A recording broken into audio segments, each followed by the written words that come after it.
I was speaking with a group of friends today about how there seems to be this inverse correlation between our technology smarts and our cognitive smarts as humans. In other words, it seems as though the smarter our technology gets, the dumber we get as humans.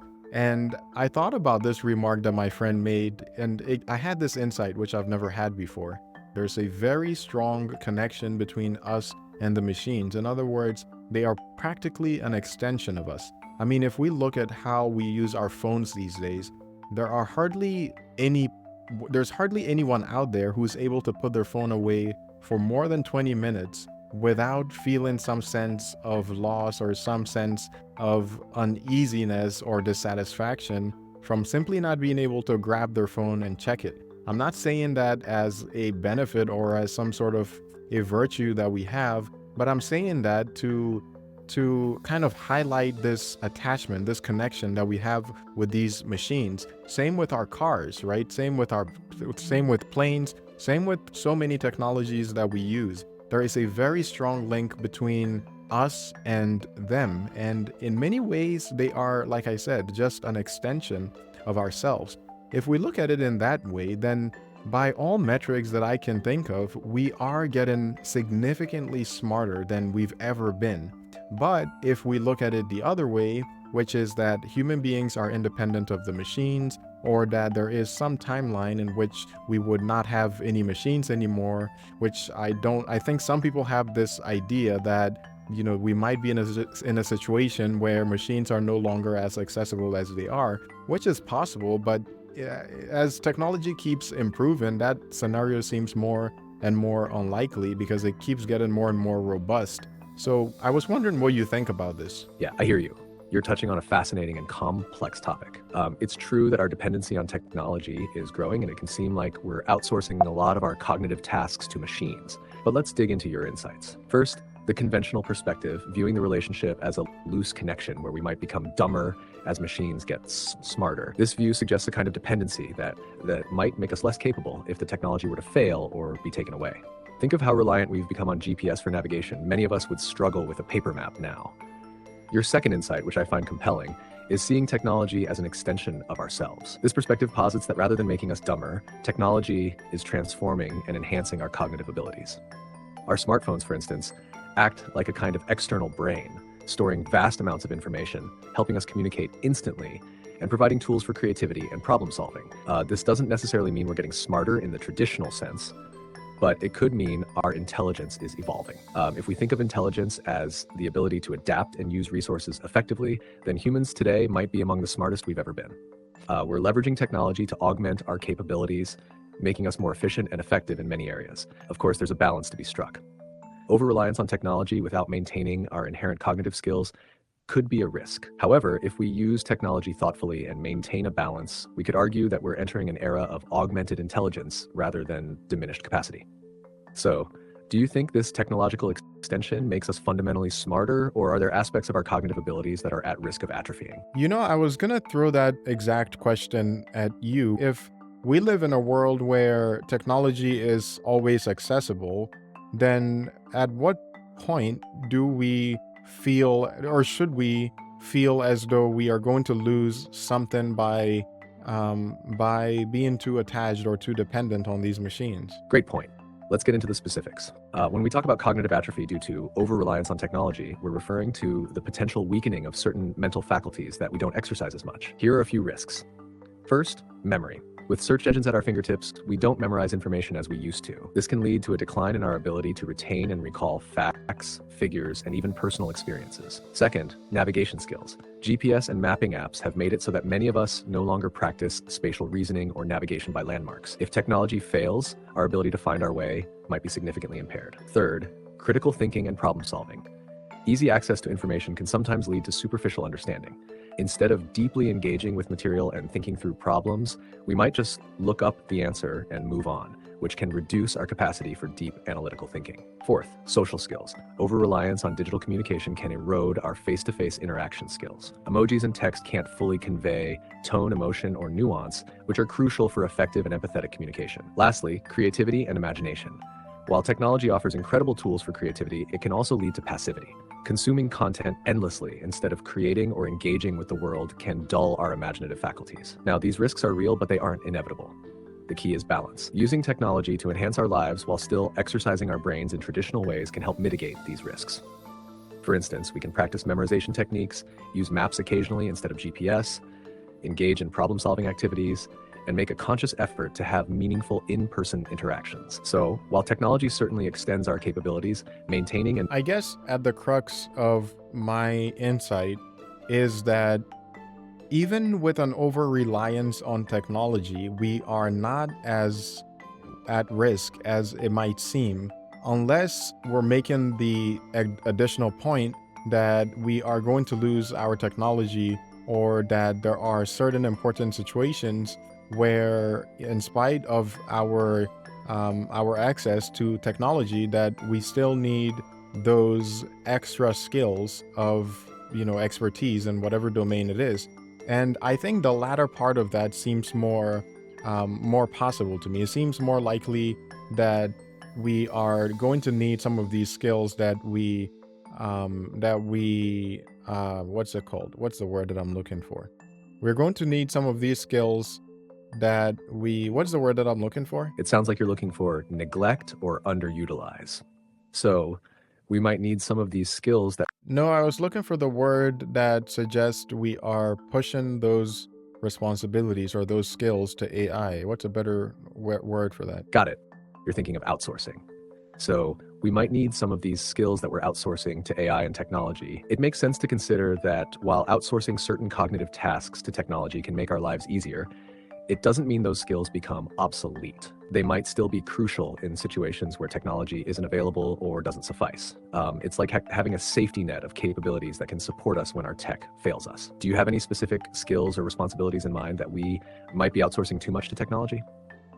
I think you mentioned some of them, like our social skills. In spite of the fact that technology might be able to even one day surpass humans in connecting with us better than we can ourselves, there is always that fact that as long as there are humans around, we're going to have to also socialize with each other, and that is something that we can't just outsource to a machine, because then we lose something that is at the core of being human. I think if there is anything that's going to be retained in the new AI age, it's going to be simply that connection that we have to each other. And I think that, not to digress too much, but I think even that can be lost to an extent when AI starts to pass the Turing test and starts to appear more and more human-like as we interact with them. But still, even then, we as humans would still have to be able to communicate with each other. In no world would we not have to coexist with one another, and that coexistence inherently implies that we are good at communicating with each other. I think there were other examples that you mentioned that I would think outsourcing our skills could be detrimental, but that's one at least that comes to mind. And I guess in that sense, there are things that we should learn in spite of our technological advancements. I'm just not sure how prevalent these types of skills are. And I'm not sure how prevalent they are, and I'm not sure to what extent we should be mindful about not letting go of them and to consistently improve on them even. You make a great point about the irreplaceable value of human-to-human social interaction. Even as AI gets better at mimicking human behavior, the authenticity and depth of human connections can't be fully replicated. Social skills are indeed fundamental to our humanity, fostering empathy, understanding, and cooperation, traits that are crucial for our society's cohesion and progress. Another area where we should be cautious about outsourcing too much is critical thinking and decision-making. While AI can provide data and insights, the nuanced judgment calls often require human intuition and ethics. Additionally, creativity and innovation are areas where human ingenuity shines. While AI can generate ideas and even art, the unique human perspective and emotional depth are irreplaceable. It's also important to maintain physical skills and health. Over-reliance on technology for transportation and convenience can lead to a sedentary lifestyle, which impacts our physical and mental well-being. In essence, while technology can greatly enhance our lives, it's crucial to maintain a balance. Practicing and improving our social skills, Critical thinking, creativity, and physical health ensures that we remain adaptable and capable, regardless of technological advancements. So how do you think we can strike this balance effectively? What practical steps can individuals take to ensure they maintain these essential skills? I feel as though physical skills or physical activity and critical thinking of the examples that you gave are the most salient, and also obviously social skills, which is the one that I pointed out. As far as creativity goes, I'm not quite sure that that should hold the same, that should be on the same hierarchy, or that I'm not sure that should hold the same. What's the word I'm looking for? Priority. It sounds like you're questioning whether creativity should hold the same priority as physical activity, critical thinking, and social skills. I see what you mean. Creativity might not be as immediately critical to daily functioning and survival as the others. Physical skills and activity are essential for health and well-being. Critical thinking is crucial for navigating complex problems and making informed decisions. Social skills are fundamental for building and maintaining relationships and community cohesion. Creativity, while immensely valuable, often enhances and enriches life rather than being a core necessity. However, it's worth noting that creativity can drive innovation and problem solving, which are critical in many professional and personal contexts. Striking the balance then might involve prioritizing physical activity, critical thinking, and social skills, while also nurturing creativity as an important, though perhaps secondary, aspect of a well-rounded and fulfilling life. What practical steps do you think individuals can take to maintain and improve these core skills, considering our increasing reliance on technology? I like the way you framed that. I like the way you distinguished between what makes creativity not so much of a priority as the others, which is actually not what I was thinking of, but I think that is just as much of a reason why creativity should not be as prioritized as the others.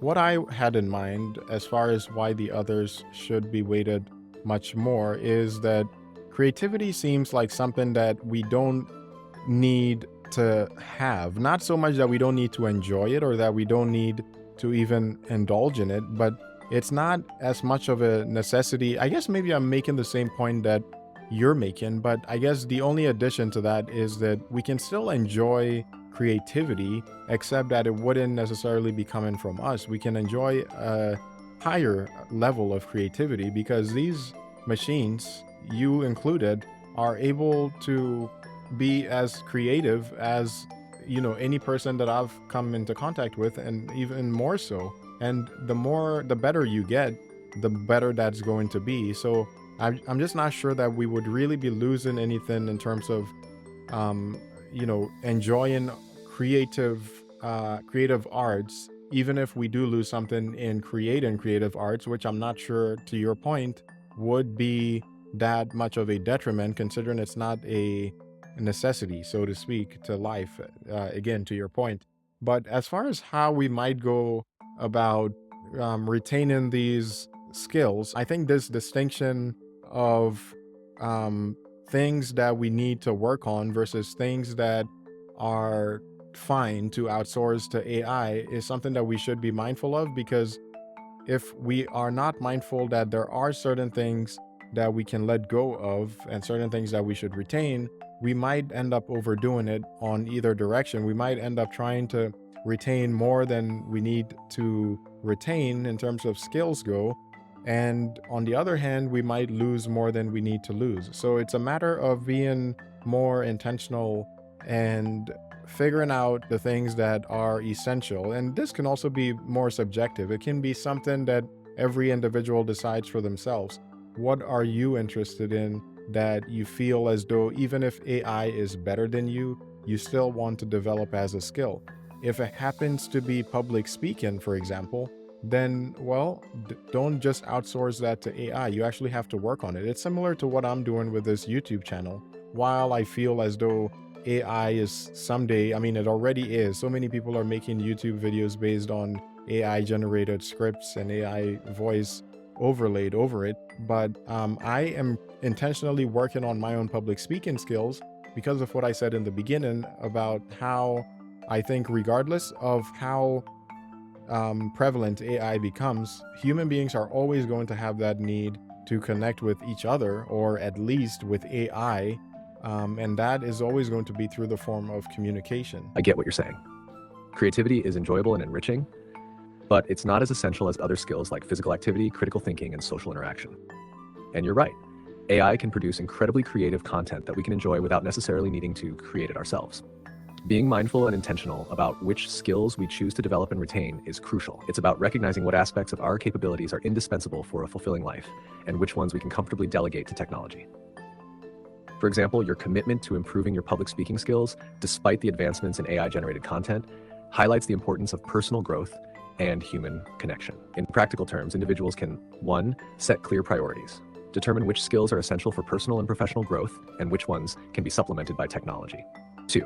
Create a balanced routine. Incorporate activities that enhance critical thinking, physical fitness, and social interactions into daily life. 3. Engage in continuous learning. Regularly challenge the brain with new information and problem-solving tasks. 4. Foster meaningful connections. Prioritize in-person or genuine virtual interactions to maintain and improve social skills. 5. Stay curious and adaptable.